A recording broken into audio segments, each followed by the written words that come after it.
네, 뭐 시장이 원했었죠. 대주주 기준 50억 원을 유지키로 했고 이런 거 보면은 이제 소액 주주분들이라도 목소리를 좀 강하게 내면 정부가 듣는가 보다라는 느낌은 좀 지울 수 없는 것 같습니다. 자, 9월 시장에서 잘 나가잖아요. 예상외로 소외되지 않기 위한 전략은 이분과 함께 알아보시죠.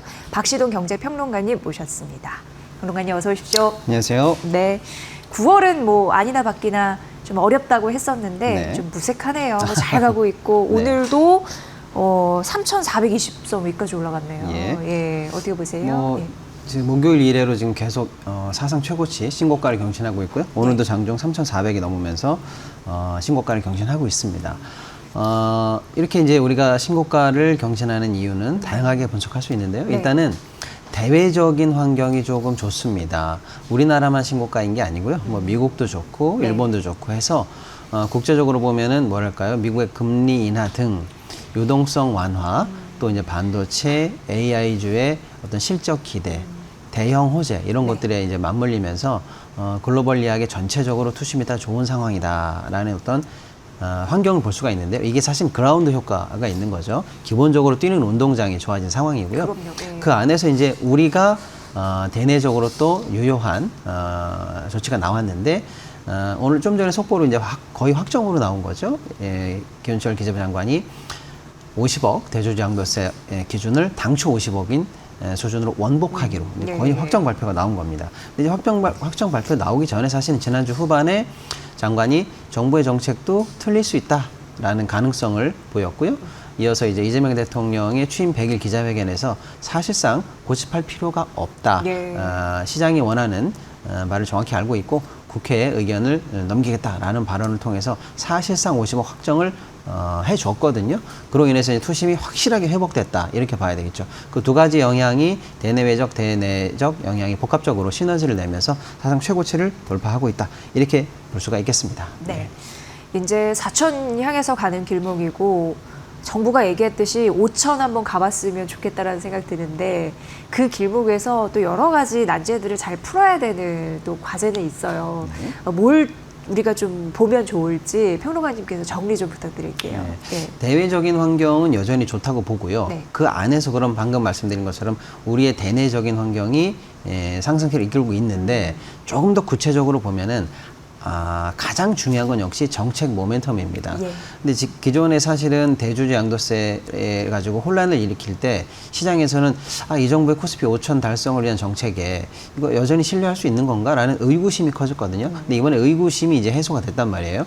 그러면 적극적인 정부의 이 정책 의지를 앞으로 추가적으로 확인할 수 있는 기다리고 있는 대형 이벤트들이 있습니다. 네. 이게 그렇다면 당초 계획과 프로세스대로 진행이 된다라고 이제 시장이 거기까지 믿고 있는 거예요. 여기서 이제 지금 대주주 양도세처럼 또 한 번 혼란스럽거나 삐끗하는 일이 없어야 되겠죠. 기다리고 있는 가장 대표적인 이벤트는 9월 25일 국회 이제 본회의 처리를 앞두고 있는 자사주 의무 소각입니다. 굉장히 중요한 내용이거든요. 우리나라는 사실은 이제 자사주가 많기로 아주 기형적으로 많기로 정말 악명이 있는 그런 예. 시장입니다. 문제는 자사주 관련해서는 사실은 이게 대표적으로 회사가 현금을 가지고 원래는 주주들에게 배당을 해줘야 될 돈이거든요. 근데 그걸 배당하지 않고 자사주를 사서 보유하고 있어요. 그 자사주를 예를 들어 소각을 함으로써 주식수를 줄여준다면 이거는 기존 주주들에게 주주 환원 정책으로서 호재죠. 예. 배당이나 자사주 소각이나 다 주주 환원 정책으로 그 원리가 같은 거다 이렇게 볼 수가 있는데 배당을 하지 않은 돈으로 자사주를 샀는데 소각을 하지 않는다. 그러면 그거는 주주에게 돌아와야 될 이익이 사실은 사장되거나 유보된 상황이라는 얘기죠. 당연히 주주, 투자자 입장에서는 투자 매력도를 떨어뜨리는 그런 부분이 될 수가 있겠고요. 예. 또 하나는 그 자사주를 가지고 결국에는 대주주 일가들이 지배 관련해서 지배권 분쟁이 생겼을 때 자신에게 유리한 지배권 확보 대책으로 탈법적으로 이걸 이용한다는 거거든요. 그러니까 주주이익을 한번 강탈했다라는 게 한번 불만이고 두 번째는 그나마도 그거를 대주주를 위해서만 쓴다 그렇죠. 이거예요. 예. 그럼 서구의 선진 자본시장은 어떻게 하고 있느냐? 자사주를 그런 식으로 쌓아놓질 않아요. 독일 같은 경우 10% 넘으면 의무 소각입니다. 독일이요. 그렇습니다. 예. 그리고 그렇게 해서 생긴 자사주를 예를 들어 어떤 식으로 처분할 때 그 이익이 전 주주에게 공평하게 혜택이 가는 방식으로 네. 처분이 돼요. 예. 근데 우리는 방금 말씀드린 것처럼 오너들의 예를 들면은 이 지배권 분쟁에서 그 사람들을 위해서만 처분이 된다는 거예요. 둘 다 문제란 말이죠. 근데 이런 부분이 한국의 대표적인 코리아 디스카운트다 이렇게 보고 있는데 이 부분을 이제 해소하는 법안이 이제 지금 현재 국회 계류 중인데 대략적으로 보면 3개 정도의 법률안이 현재 논의 중입니다. 법률의 핵심은 그거예요. 그래, 자사주는 소각하자라고 하는데 그러면 기존에 있던 자사주를 어느 정도의 유예 기간을 두고 소각할 거냐. 기간. 그렇습니다. 예. 그래서 즉시하자. 시간 없다라고 하는 안이 하나 나와 있고요. 6개월 유예를 두자라는 안이 하나 나와 있고요. 1년을 두자라는 안, 이 3가지가 나와 있는데 시장에서는 6개월 정도는 합리적이다 이렇게 보는 것 같아요. 근데 만약에 1년을 둔다라고 길다. 하면은 1년 안에 기존에 있던 자사주를 소위 말하는 약간 우회로를 통해서 다시 회사 밖으로 빼돌리는 이게 충분한 시간이다. 예. 그럼 그게 주주 이익을 위해서 소각되는 게 아니라 여전히 대주주 이익을 위해서 소각될 거 아니냐라는 의구심이 좀 커지는 상황입니다. 그래서 어쨌거나 합리적으로 시장이 받아들일 수 있는 범위 내에서 자사주 의무 소각이 9월 25일 정도에 국회 문턱을 넘을 것이냐. 요게 일단 앞으로 우리가 코스피 5천 시대를 가기 위한 가장 중요한 모멘텀이 하나 있고요. 그 다음으로 이제 기대하고 있는 게 배당소득 분리과세입니다. 예. 배당소득 분리과세 굉장히 중요해서 제가 따로 한번 설명을 드리고 싶을 정도로 굉장히 중요한데요. 배당소득 분리과세라는 거의 핵심은 그동안 왜 우리는 배당을 안 해줬어? 라고 할 때 대주주라든지 이 지배주주들이 배당을 많이 해봐야 절반 정도가 세금으로 나가니까 배당할 이익이 없어. 차라리 뭐 다른 방법으로 회사 이익을 향유할 수 있는데 내가 왜 배당을 해야 돼? 라는 결정을 함으로써 대주주뿐만 아니라 일반 모든 주주들도 결국 배당을 못 받게 된다는 그런 이 악순환이거든요. 그래서 차라리 세금을 낮춰주겠다. 그러면 배당을 통해서 대주주뿐만 아니라 일반 주주들도 배당 이익을 보게 하는. 그래서 한국 주식도 배당이 되네라고 하는 전혀 새로운 어떤 국면으로 들어갈 수 있는 굉장히 중요한 정책 모멘텀인데요. 유인 효과를 얻으려고. 그렇습니다. 근데 이게 대주주 양도 잘못하면요, 대주주 양도세 자격 논란 2탄이 될 가능성이 있어요. 왜냐면요, 아까 자사주 소각 관련해서는 뭐 6개월이냐 1년이냐 이런 시행의 어떤 유예 기간만 문제인데 네네. 대주주 양도세는요, 갑자기 정부가 세제 개편안을 발표하면서 시장에 찬물을 끼얹은 거거든요. 맞습니다. 근데 배당소득 분리과세는요, 당초에 국회의원 법안 발의들이 몇 건이 있는데 이게 대주주 양도세 얘기할 때 그때 정부의 세제 개편안에 들어있어요. 그런데 정부안이 예. 최악입니다.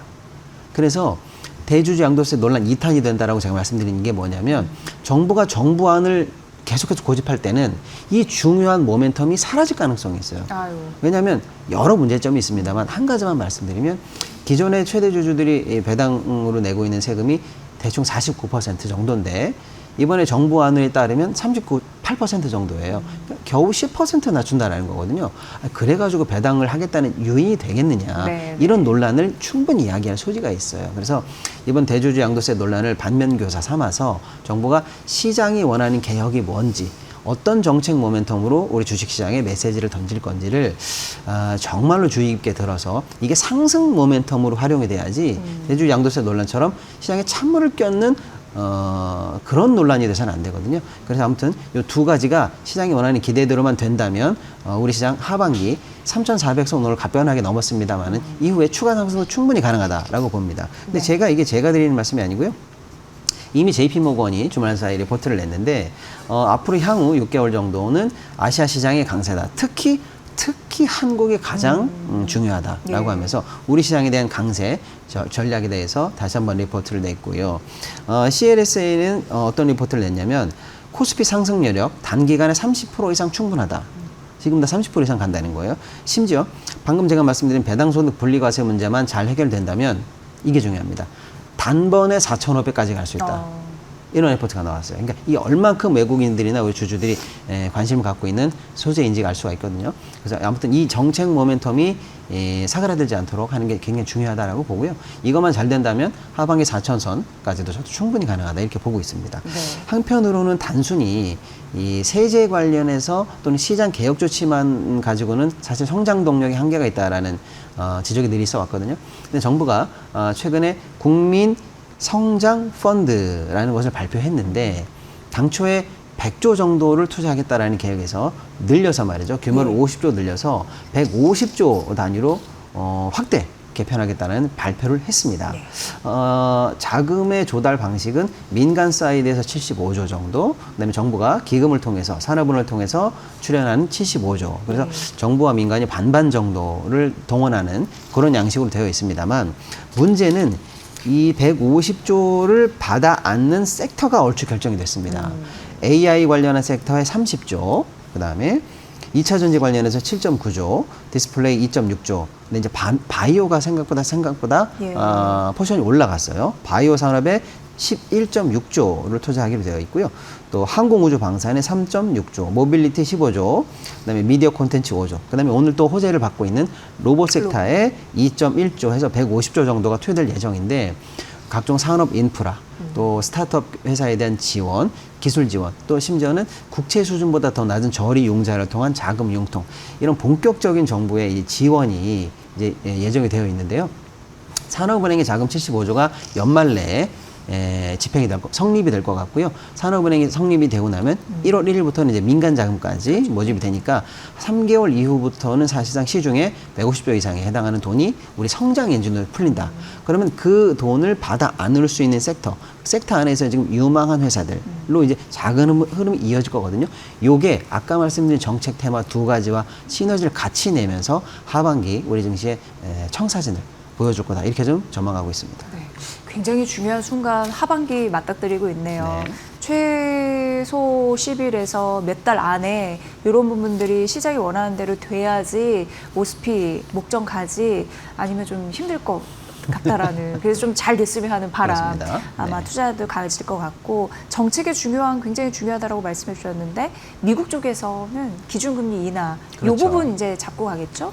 예. 이번 주 가장 중요한 이벤트는 역시 연준의 FOMC가 있는데요. 시장에 이제 당연히 1차적인 관심은 금리 인하가 될 거냐 말 거냐인데 뭐 그거는 큰 문제가 아닐 것 같습니다. 현재 시장의 예측은 100% 금리 인하를 확신하고 있으니까요. 인하는 문제가 아니고요. 한 20% 내외 확률 뭐 왔다 갔다 합니다만은 그 정도로 혹시 비컷이 있지 않을까라는 기대가 좀 있긴 합니다만은 그 비컷 기대감도 현재는 이제 6.6% 단위 좀 낮아졌기 때문에 네. 아무래도 이제 비컷은 아닐 것 같다. 사실상 93%의 확률로 25bp 인하를 점치고 있습니다. 이 부분은 시장의 기대치에 어느 정도 부응할 거라고 보고요. 핵심은 점도표, 이번에 발표될 점도표와 또 파월 의장의 연설이 되겠죠. 시장이 바라는 건 그거예요. 시장이 이제 궁금해하는 건 그겁니다. 뭐냐면 금리 인하를 할 건데 일단 점도표가 생각보다 한 번에 과하게 연준 위원들이 일제히 이제 앞으로 인하의 전망을 했다. 이게 일단 관건, 할지 말지가 관건이고요. 예. 그 다음에 연준 의장의 연설을 통해서 이번 인하가 경기 침체를 사전에 막을 수 있는 예방적 인하이냐, 아니면 이미 어느 정도의 침체가 확인됐기 때문에 네. 후행적으로 하고 있는 인하냐, 이게 굉장히 중요합니다. 그래서 예방적 인하라는 느낌이 강할 경우에는 그나마 대침체는 아니다. 이렇게 볼 수 있으니까 시장에서는 조금 연착륙에 대한 기대를 할 수 있는데 예. 만약에 점도표가 일제히 하향됐고 연준 의장의 멘트조차 만약에 이 후행적이면서 큰 어떤 둔화를 염두에 둔 멘트가 나온다면 혹시 늦은 거 아닌가? 이미 경기 이 후퇴가 들어간 거 아닌가라고 하면 이러면 시장에서 이 메시지를 해석하는데 굉장히 노이즈가 생길 가능성이 있어요. 그래서 이번 주 발표는 인하 확률보다는 점도표와 연준 의장의 멘트 그리고 그 이번 인하의 성격 요거에 일단 관심 포인트가 있다 이렇게 볼 수가 있겠습니다. 네. 예. 뭐 인하는 거의 확실시되니까 경기를 어떻게 보는지에 대한 시각 그 멘트가 그렇죠. 중요하겠다라는 부분인데 근데 이제 무디스가 미국 주에서 뭐 3분의 1이 현재 침체 국면에 놓여 있다라는 리스키한 발언을 또 했습니다. 네. 그래서 좀 우려는 있어요. 맞습니다. 예. 냉정하게 보면 이제 단순히 물가가 오른다, 인플레이션이죠. 예. 경기 침체가 됐다, 스태그플레이션입니다. 그러니까 스태그네이션. 그 두 개가 같이 나오는 게 스태그플레이션인데 이건 쉽게 말하면 가장 골치가 아픈 경제 상황이에요. 왜냐하면 S의 공포라고. 그렇습니다. 왜냐면 이제 사람이 감기가 걸렸다. 그러면 뭐 열이 난다. 그러면 해열제를 주면 되고 춥다. 이불을 덮어줘야 되는데 이거는 동시에 해결하기 어려운 현상이 동시에 나타나는 가장 골치가 아픈 상황인데요. 현재 물가를 보면은 CPI도 지금 현재가 발표가 됐는데 전년 대비 2.9% 상승한 걸로 보여서 여전히 물가에 관해서는 안심할 수 없는 상황으로 보인다. 그렇죠. 끈적끈적한 천장 내에서 계속 매달려 있는 상황이다. 이렇게 볼 수가 있겠습니다. 생산자 물가, CPI 동시에 마찬가지입니다. 물가에 대해서 안심할 수 없는 상황인데 반면에 그럼 경기는 어떤가라고 봤는데 8월 고용 관련해서 지표가 나왔는데 전달보다 22,000명 증가하는데 그쳤어요.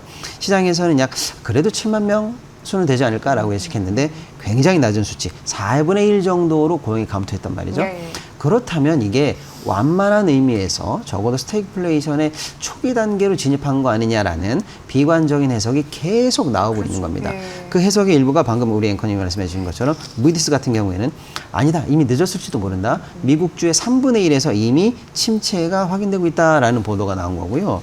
또 골드만삭스에서도 비슷한 얘기가 나왔는데 지금은 고용 약화 신호를 면밀히 지켜봐야 된다. 여전히 높은 물가의 신호들도 같이 보인다라고 해서 S의 공포의 초입 단계라는 얘기가 나오고 있고요. 또 이제 무디스에서는 추가적인 얘기가 나왔는데 그래서 가장 중요한 것은 네.